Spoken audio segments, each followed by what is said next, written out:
I was taking my grandson Ben grocery shopping when out of nowhere, a sedan lost control and came barreling through the intersection. Instinctively, I threw myself over him, shielding his tiny body with mine. I managed to protect him, but his little face still scraped hard against the pavement. Less than 10 minutes later, his other grandmother, Nancy Foster, my son-in-law's mother, stormed into the hospital. She didn't bother with a hello. She launched straight into a tirade, screaming at me. "Can't you even watch a child? What good are you for anything? If my precious grandson had been seriously hurt, I'd make sure you paid for it." I was still lying next to the ER bed, dazed, my back burning like it had been stabbed with a dozen knives. That's when my daughter Rachel arrived. She rushed toward the doctors, frantically asking about Ben's condition, while gently trying to calm Nancy down. After confirming Ben only had minor scrapes, Rachel turned to the doctor and said, "Doctor, my mother-in-law has high blood pressure. She just got really upset. Could you check her vitals, please?" She hadn't said a single word to me. Hadn't even looked my way.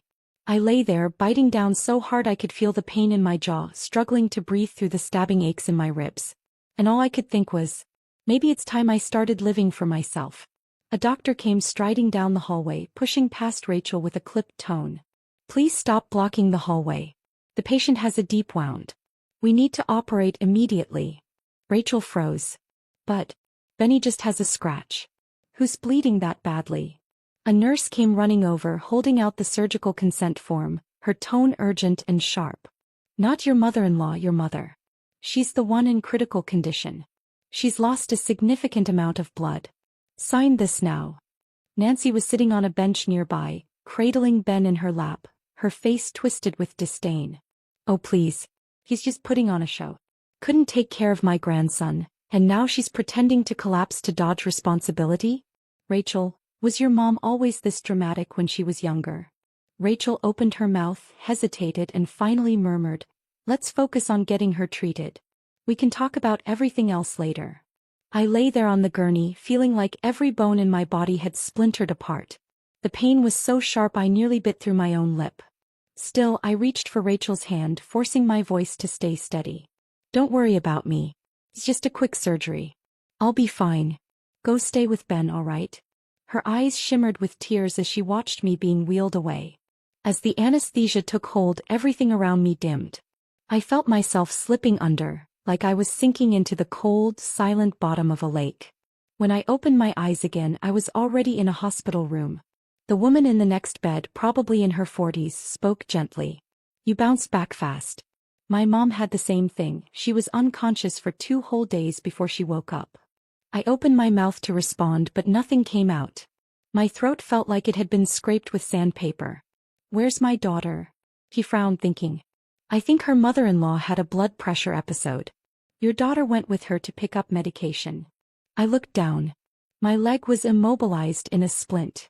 A nurse came in to adjust the foot of the bed and casually offered reassurance. "No need to worry. Just a minor fracture with some abrasions and blood loss. Give it 10 days or so, we'll remove the splint and you'll be good to go." Only then did I exhale just a little. Rachel had only just gotten her career on track. Andrew was constantly away on business. Benny, barely 3, was at that clingy, chaotic age. I needed to get better fast, get back to holding down the fort. Just as that thought passed through my head, I heard Nancy's shrill voice drifting down the hallway. "Rachel, you need to have a serious talk with your mother. She can't keep being this careless with a child. Benny got lucky this time, it was just a scrape. But what about next time? If something happens, I won't let it slide." Rachel's voice, which always held firm with me, now sounded meek and compliant. "Yes, Nancy. I'll talk to her. I'll make sure she's more careful going forward." Nancy's tone turned even sharper. "And another thing, Andrew's already busy enough. Now that your mom's laid up, who's going to handle the housework? No one has time to babysit her. She better heal fast. Benny still needs looking after." The mother and daughter in the next bed fell silent. The air turned so heavy with discomfort it felt like you could choke on it. I rolled onto my side, trying to hide the tears silently sliding down my cheeks. But my ears refused to shut out what came next. Rachel's voice floated in, soft, resigned, but crushing. "Don't worry. She knows her place. Her place. If I truly knew what it meant to know my place." I would have said no the day Rachel called me in tears begging, "Mom, I can't take this anymore. Please come help me." I would have said no when she and Andrew were struggling financially and I took it upon myself to cook, clean, and cover their groceries without complaint. And I never should have spent the past 3 years in their home, playing unpaid maid and full-time nanny, never asking for thanks. But now she tells someone else with such ease, "My mom knows her place." Those words hit me like a slap, yanking me back into the shadows of everything I'd endured.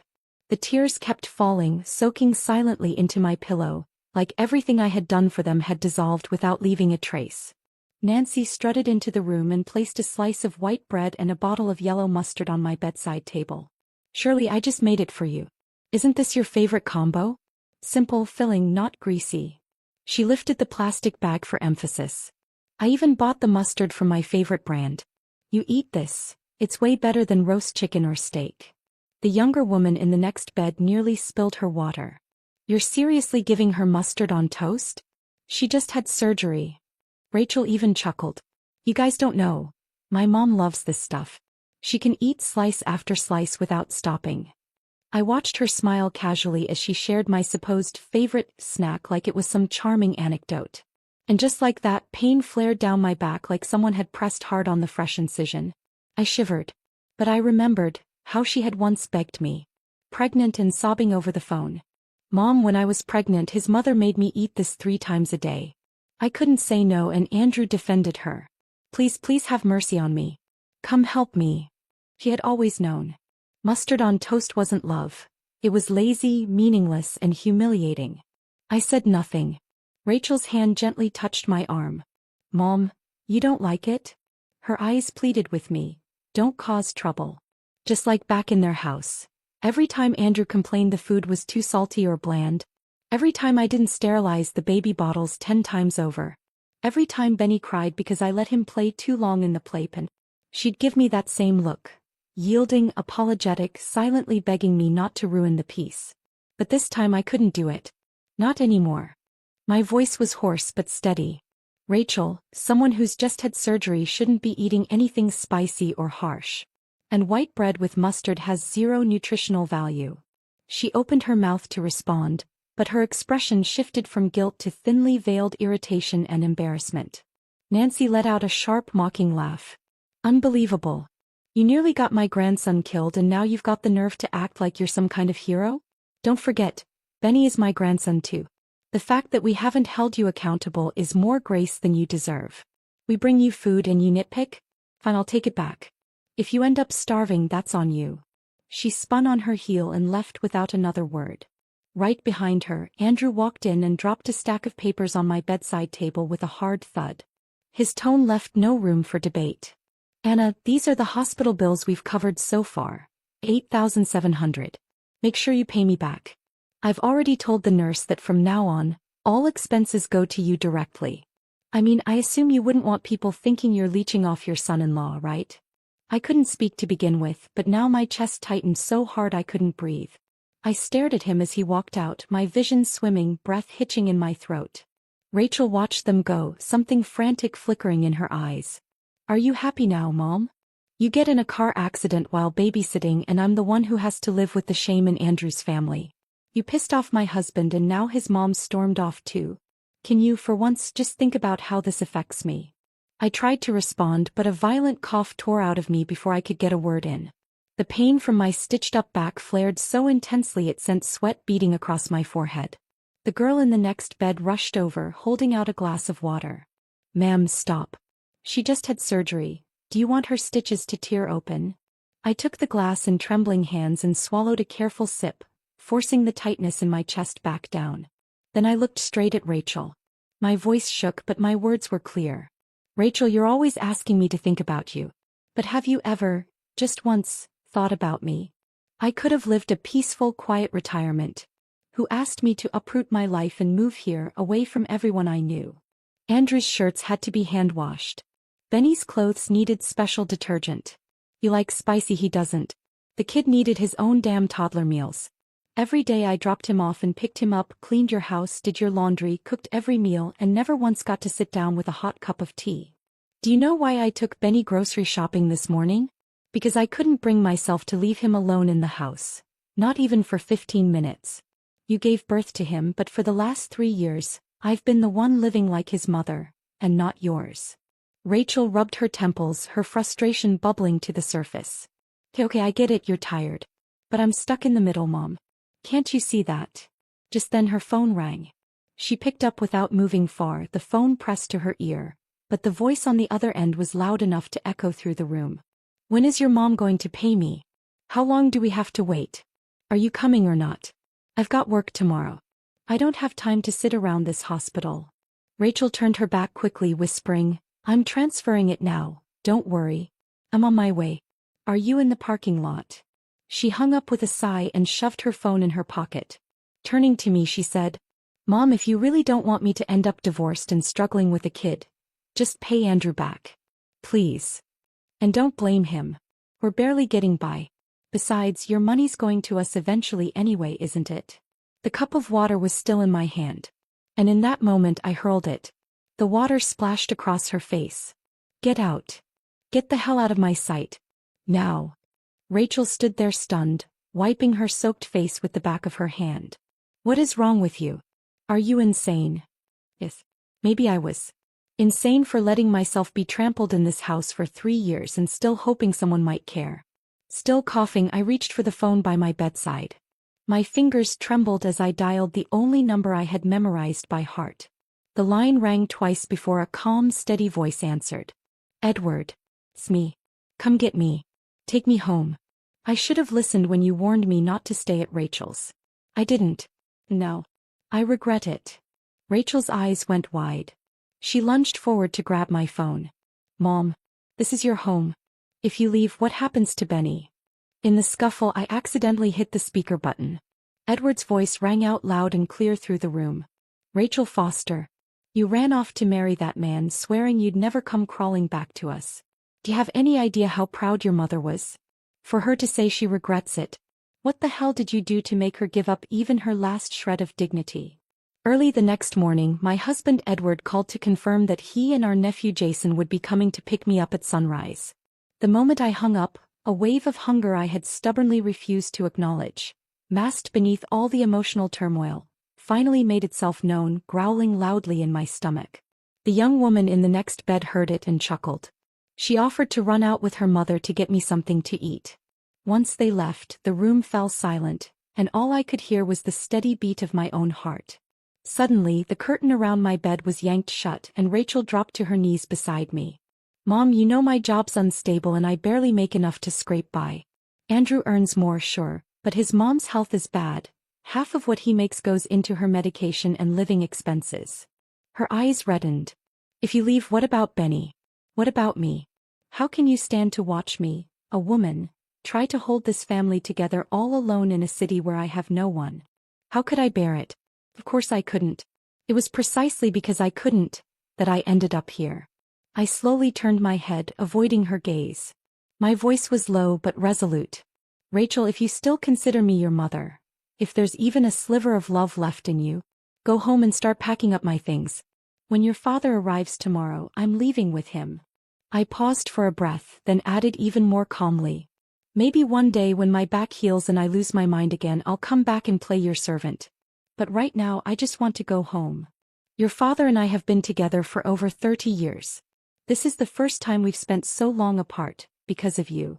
Rachel stood frozen, her tears suspended on her cheeks like they'd been stunned into stillness by my words. You're really leaving, even after I begged you like this? She muttered. You call yourself a mother? You'd leave me to drown alone. I clenched my jaw and stared at her. This child I had protected and cherished every day of her life. You're a mother now too. And you want to ask if I'm worthy? Ask yourself, are you? For 3 years, who stayed up all night with your son? Who used their retirement to support your whole household? You dumped your child on me and couldn't even say thank you. Not once did you ask if I was tired. Rachel shot to her feet, teeth clenched. So you really are leaving? I nodded. Without hesitation. She inhaled deeply, then said like she'd finally made up her mind.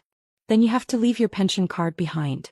I'm struggling in a city I barely know on a salary that's nothing. Give me your card and I'll let you go. I stared at her and my throat closed up.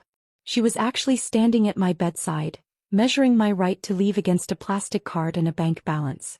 I had raised her to be honest, to work hard, to stand on her own. I got her into a top college. Sent her money every month on time. Then sophomore year she showed up pregnant. No explanation, just moved in with him. I thought she was suffering, so I softened. Increased her allowance from $2,000 to $4,000. Every break she claimed she'd be working. I believed her. Never questioned it. Not until after Benny was born did she tell me the truth. Andrew had kept going to school, kept traveling. She had dived headfirst into a marriage without even a wedding. His mother called my daughter shameful to my face, said she had ruined her son's future. I lived a clean, honest life, and in my old age I had to endure that kind of humiliation. I swallowed it all. For Rachel. I told myself she was just lost. And I, her mother, was her last safety net. But now here she stood, not asking how I was feeling. Just demanding my money. Is this really the daughter I raised with my own hands? I opened my mouth, but before I could say anything she said coldly, "If you won't agree, then I'll discharge you tomorrow. I'll hide your phone and let's see how Dad's going to take you home." That's who she was. Bold only when it came to threatening me. I said nothing. Just nodded and handed her the pension card. Rachel lit up like she'd hit the jackpot. "Mom, I knew you'd come through for me. So, I'm only a good mother if I give her money?" Rachel was a fool. Did she not know a pension is tied to the person, not the card? Once I report it lost and get a replacement, what she has is just a piece of worthless plastic. But I didn't plan to teach her that. Not anymore. I'll just take this as the price I paid for raising a child who only opens her mouth to ask for more. After getting the card, she moved with shocking efficiency. Within 2 hours, all my belongings had been packed into a suitcase and delivered to my hospital room. She even tossed in a bottle of milk and a pack of energy bars with a generous air. "Here, Mom, something to snack on tomorrow." I didn't respond. She didn't say anything else, just gently closed the hospital door behind her and walked out. The truth is, I never expected anything from Rachel. Not gratitude, not repayment. All I ever wanted was respect. But she took every ounce of love and patience I had and wrung it dry. For the rest of my life I'll live only for myself. As I settled into Jason's car and watched the hospital shrink away in the rearview mirror, the entire city gradually fading like the backdrop of an old photograph, I felt it for the first time in years. I was free. Coming home felt like waking up as someone new. Edward cooked me nutritious meals in all kinds of creative ways, and even hired a physical therapist to help with my shoulder and back recovery. Within 2 weeks I was up and walking on my own. One afternoon, as I paced slow circles in the living room for exercise, Edward sat watching me, his eyes suddenly glistening. "Anna," he said quietly, "we're getting old. Wherever we go from now on, we go together." A lump rose in my throat before I could answer, and he handed me a tissue. "It was my fault," he added. "I was so frustrated with Rachel. I didn't want to move with you at the time. But you couldn't let her go. If you still want to care for her, then I'll be the one to care for you." He looked down at me with so much tenderness in his voice. "Just look at you. You were only at her place for 2 years and your hair's turned completely white." I grinned.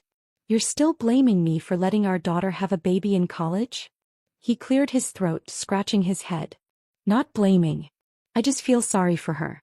She worked so hard in school and then married and had a child so young. She never even had a chance to figure herself out before she got stuck." I gently held his strong, calloused hand. "Do you remember? Before you retired, you said we'd settle in Santa Fe when we were both done working. Do you still remember that?" He sighed. "You could never let go of Rachel. What was the point of me going there alone?" I shook my head slowly. "I've let go now. I won't look back. I'll go with you to Santa Fe. We'll make it our home." His eyes blinked like he couldn't believe it. "You mean it, even Benny? You won't see him anymore?" I nodded. "Don't you remember? His grandmother made it clear. Benny is a foster. When I had that accident, if I'd died or even been seriously hurt, and if Benny had gotten so much as a bruise, how would I have faced the foster family?" I paused before adding quietly, "And as for Rachel, we've done our duty as parents. Everything in her life now is her own choice. She's an adult. It's time she learns to take responsibility for her own life." We went to the bank together and opened a new retirement account. The old card was permanently cancelled. The doctor said my recovery was excellent and my follow-ups were clear. So we booked our long-awaited flight to Santa Fe. We talked about this for years and now it was finally happening. A few of our retired friends had already settled there, and with their help, we quickly bought a little house with a yard. We planted flowers, grew herbs and even set up a clothesline. Edward insisted on installing it himself. On sunny mornings, we biked up scenic trails that twisted through the hills under clean, dry air. After it rained, we joined neighbors to hunt for wild mushrooms. At first, we kept picking the wrong ones, beautiful but poisonous, and the locals would laugh.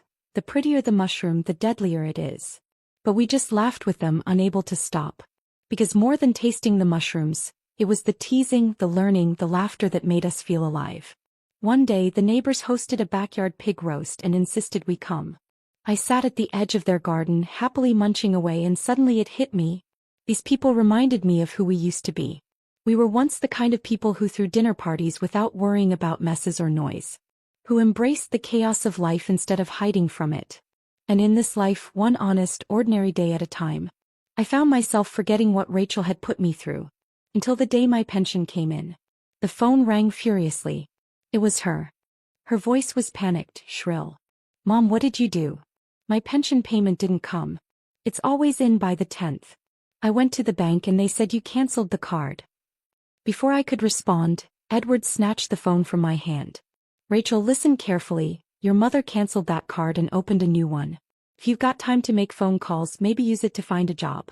Stop hovering over your mother's pension like a vulture." There was a beat of silence on the line. Then an explosion. "If I don't have money, how do you expect me to survive? What's Benny supposed to eat? You're both heartless." Edward didn't respond. He just ended the call in one clean motion. "Anna, you can't go soft again," he said, his face flushed with anger. "Have you forgotten?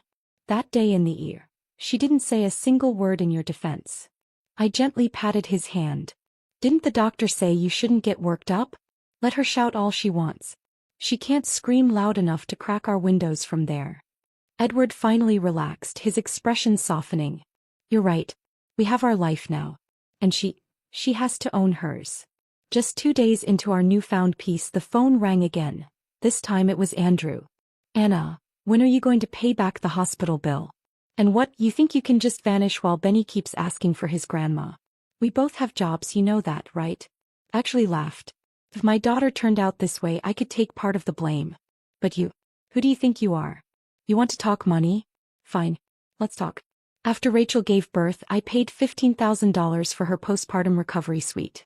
Every can of formula, every diaper, every jar of baby food since Benny was born. I bought them. "Would you like me to forward you the receipts?" He cut me off, impatient like he was brushing off a debt collector. "I'm not talking about that. I'm talking about the hospital bill I covered when you were admitted." I let out a cold laugh. "You wanted to dig through the past? I had a whole archive. All right, let's calculate what I'm owed for the last 2 years of cooking, laundry, and babysitting in your house. Let's go with the standard rate for a full-time live-in nanny, $6,000 a month." My voice grew colder. "And let's not forget the $2,000 I gave you toward that car you bought. Still have the IOU, Andrew. It's in my drawer. Legally binding." I heard a pause on his end. When he spoke again, his tone had softened. "Anna, I'm not trying to start a fight. It's just, we're really out of options. No one's around to watch Benny and daycare costs $10,000 a year. We're drowning here." I exhaled, sharp and quiet. "Save it. Don't call me again. And if you harass me one more time, I'll take you to court and sue for what you owe me." I hung up and immediately blocked his number. That day I felt a little low.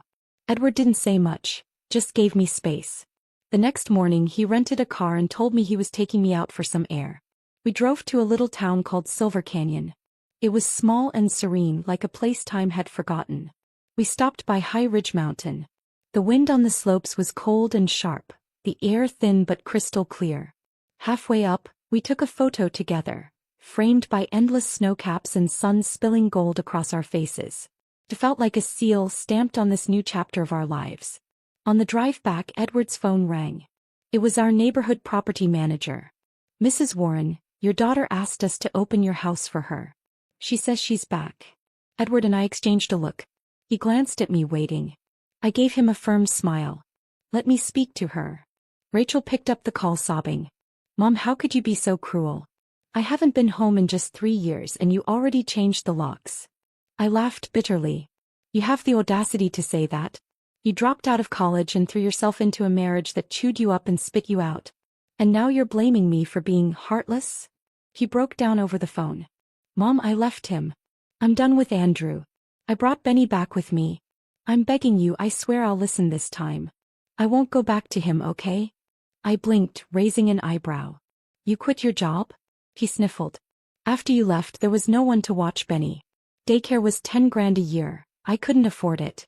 Andrew called you and you blocked him. He got mad and said, fine, just quit your job and take care of the kid. I didn't have a choice.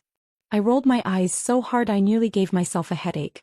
So you actually quit? Rachel's voice turned resentful through her tears. I have no income now. Andrew's money all goes to his mother. We were counting on your pension, and then you canceled the damn card. Her voice rose, a mixture of anger and desperation.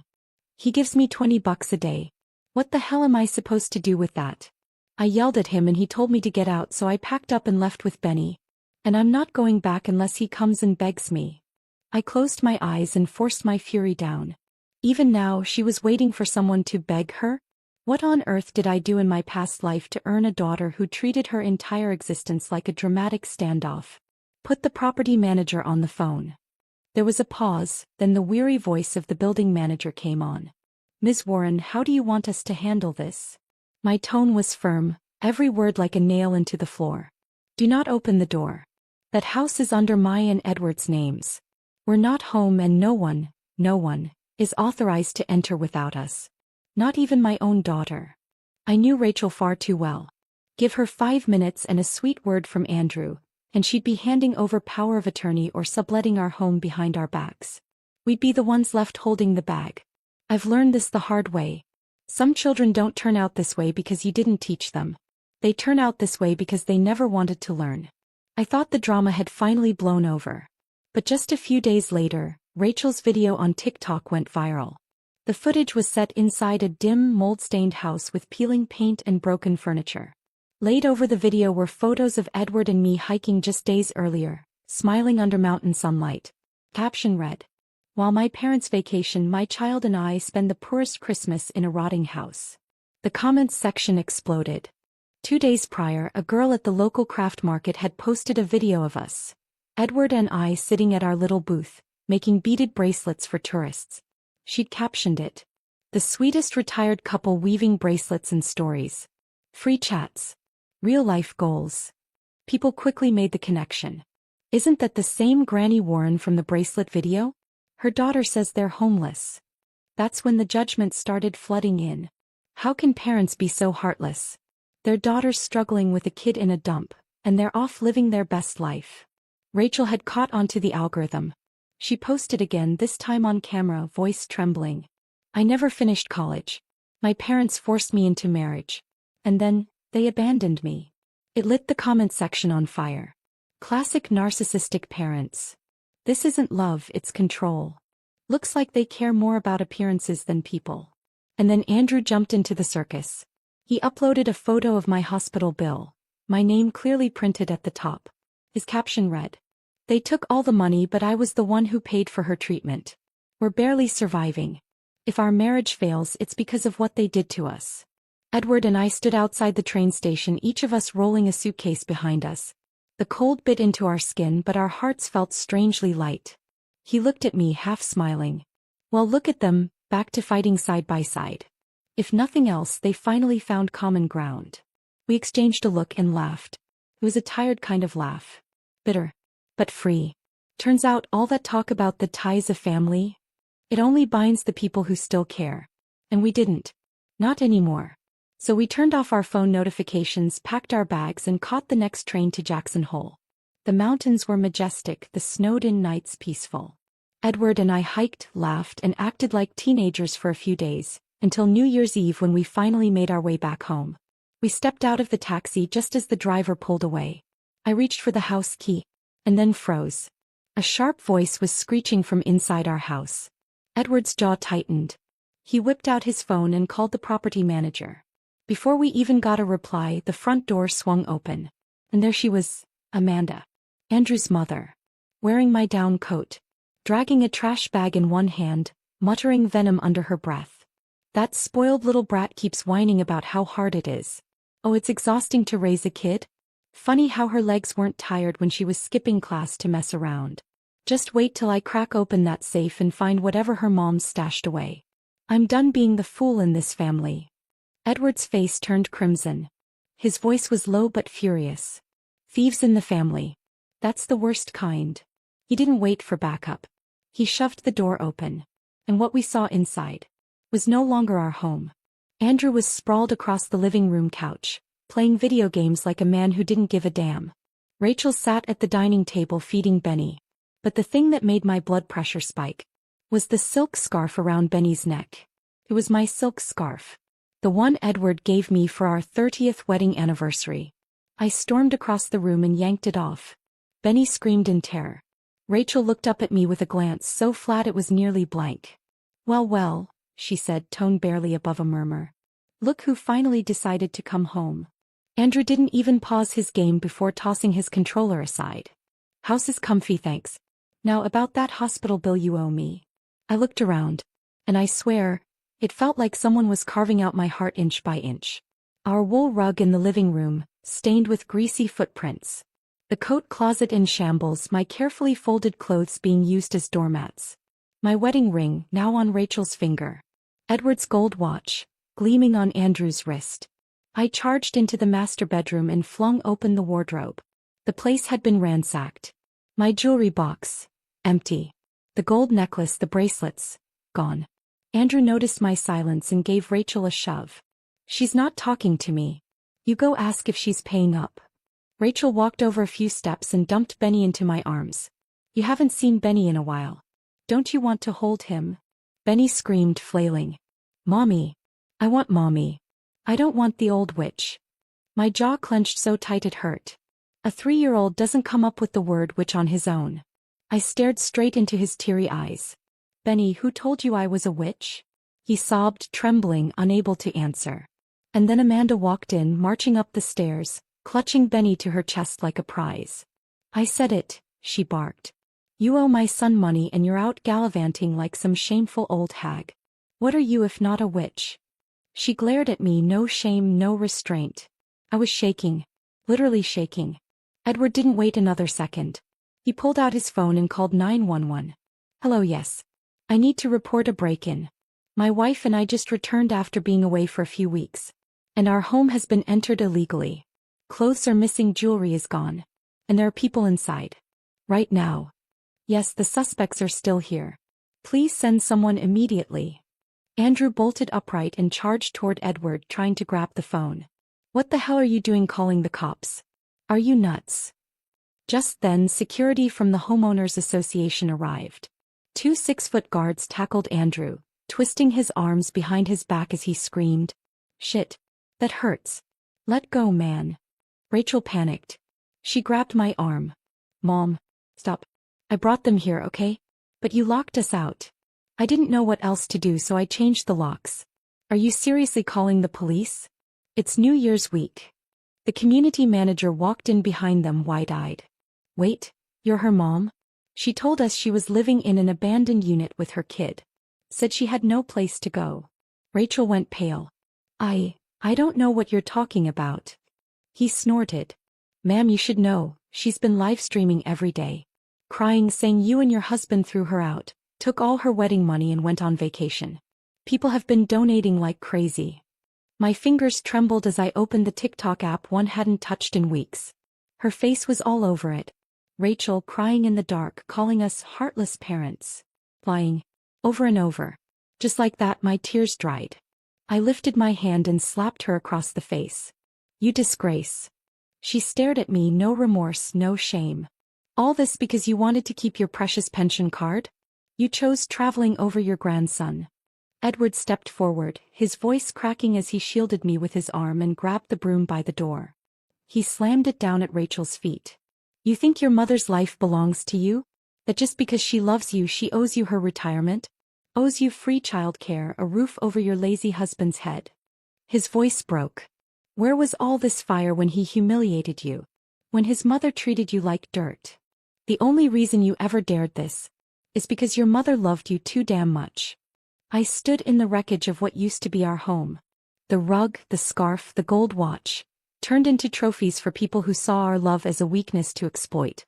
I said cold as steel, Rachel, if I'd known you'd turn into this, I would have chosen not to be a mother at all. Amanda spat from the doorway. Fine. Believe. But you better pay what you owe.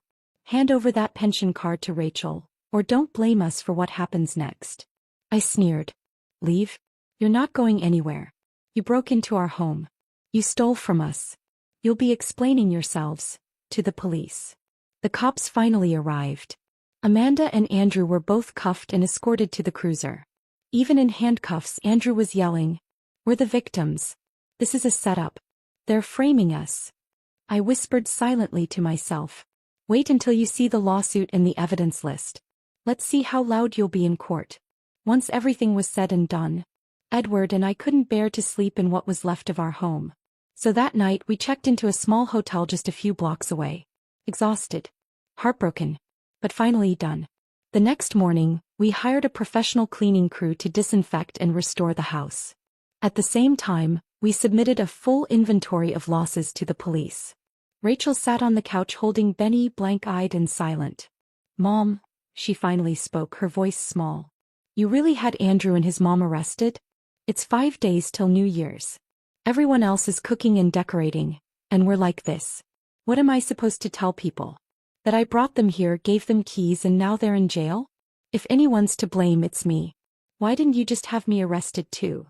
I looked up, my tone level. You really believe that? She nodded slowly. Good, I said. Because that's exactly what Andrew and Amanda told the cops. That you orchestrated the whole thing. The only reason you're not in a cell is because we asked them to spare Benny. But since you're so eager to go, I'll take you there myself. Her face turned ghost white. You're kidding, it's not that serious, right? I didn't respond. I just stared at her. And for the first time she seemed to realize. She had gone too far. Maybe it was years of Edward and me spoiling her that made her believe our love came without boundaries. That no matter what she took, no matter what she said or did, we would always cave. But this time I was done. I opened my phone and uploaded the video we recorded the day we walked back into our ransacked home. Hi everyone. I'm Anna Brooks. You might have seen some videos online that painted me as a heartless mother. One who left her daughter and grandson in a cold, broken house while she went off to enjoy life. Today I want to set the record straight. My voice was calm, but every word landed like a hammer. My husband and I gave everything to our daughter. From the day she was born, we worked and saved to put her through college. We never asked for anything in return, just hoped she would build a good life of her own. But in her sophomore year she vanished for months. When we finally found her, she had already given birth in her boyfriend's house. No warning. No explanation. Just tears and a desperate plea for us to come help. I paused, emotion thickening my voice. Since then we've paid for everything, diapers, formula, health insurance. Even after childbirth, I hired a postpartum caregiver for her at my own expense. I cooked, cleaned, and raised her child like a full-time nanny. I never complained. Her husband liked to say, family should support each other. But the only ones doing the supporting were us. I swallowed hard and kept going. Then one morning I took my grandson out to buy groceries. On the way a car lost control and hit us. I used my body to shield him. I got injured. And yet, lying in that hospital bed, the first thing I heard wasn't concern. It was blame. Can't even watch a child properly? They demanded I repay the medical bills while the doctor was still treating me. You've got your pension, don't you? They said. I stared straight into the camera. That was the moment I decided. I was done living for anyone else. I went home.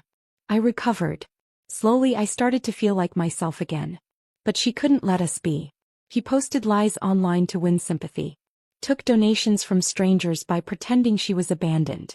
And then she broke into our home, brought her husband and mother-in-law. They wore our clothes, stole our jewelry, even called me a witch. My voice dropped, firm and final. This time I won't stay silent. And I want to make something crystal clear. As of today, Edward Brooks and I no longer recognize Rachel as our daughter. If she has any conscience left, she'll understand that parents are not ATMs. Love does not mean endless exploitation. The video spread like wildfire.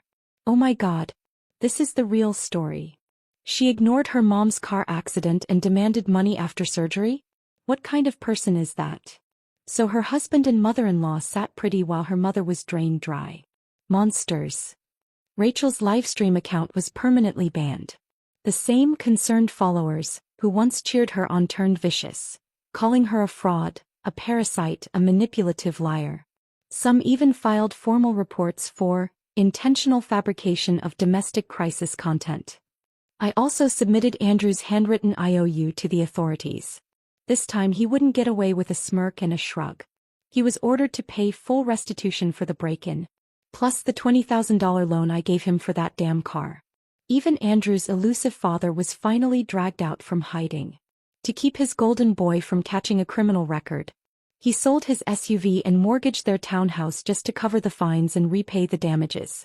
The next morning, Andrew went right back to Rachel. And, of course, my fully awakened daughter packed up Benny and followed him like a duckling. Before leaving, she stood outside our front gate and hurled one last threat. You didn't help me when I needed you. So when you're old and gasping for air, don't expect me to hesitate pulling the plug. Just wait and see. Edward and I didn't flinch. Not a twitch. Not a single flicker of emotion. As we finally understood, cutting ties with family isn't a speech you make. It's that exact moment, when even their ugliest words don't deserve a reply. After the new year, we sold the old house and boarded a flight to the West Coast, settling into a sun-drenched cottage in Santa Barbara. This time it was for real. We weren't coming back. But peace didn't last long. A few days in, my phone started buzzing with harassment calls, lewd messages from strange numbers, and even obscene photos I wouldn't dare describe. We were terrified and filed a report with the police immediately. The officers traced the IP addresses.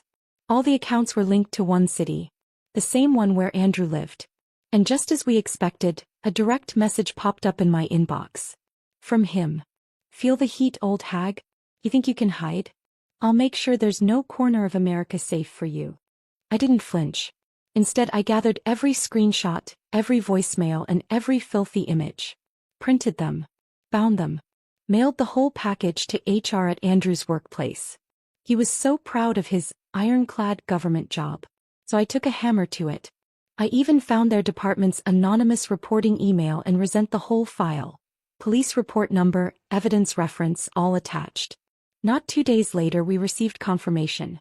Andrew had been terminated for inappropriate conduct and distribution of illicit content. His employer was filing a civil claim against him under their institutional name. Edward and I were sipping coffee on the deck of our coastal rental when we read that reply. The sea breeze on our skin. Sun warming our shoulders. Justice in our hands. It was glorious. We traveled to Lake Tahoe next. Spent our mornings watching fog roll across the water. Our evenings feeding seagulls as they skimmed the lake's surface like ballet dancers. Life felt like a painting. Until Edward's phone rang. I frowned. Didn't you block them? He glanced down, then put it on speaker. The lake was calm, glassy. But from the phone came Rachel's panicked, cracked voice, nearly screaming. Mom. Andrew got fired, my mother-in-law's had a stroke, we've lost the house, the car, everything. Are you really going to just watch us fall apart? Neither of us said a word. Silence did the talking. We didn't call back. We didn't respond. After we hung up, I understood something I hadn't before. Not all blood ties are worth keeping. And not every title, like mother, is meant to weigh on your shoulders forever. We changed our phone numbers. Moved to a quieter mountainside town. Our neighbors were mostly retired folks, people who appreciated stillness, who didn't demand dinners or shame you for moving slowly. That spring, the community hosted a senior tea circle. The host asked us each to write a blessing to our future selves. Mine was, may you finally learn not to lose yourself for the sake of someone else. Edward looked over and smiled. Is that what you'd say to yourself? I nodded, then shook my head. No, not just for me. For every woman who's been trapped for too long by the title mother. He asked, so, are you free now? I smiled. I am. deeply, completely free. We never spoke of Rachel again. When you spend a lifetime centering others, you eventually forget where you are in the story. But even if it comes late, it's still worth it. The time we have left now belongs to us. To Edward. To the sun. To the lake. To the forest. And to the version of me who survived the storm. Because the bravest decision I ever made wasn't to forgive or to wait. It was to never bow for anyone again. That's the end of our story. Thank you for listening. I'm Anna. And this is the truth it took me 60 years to earn. If you've ever cried yourself to sleep, I hope tomorrow, you begin living for you.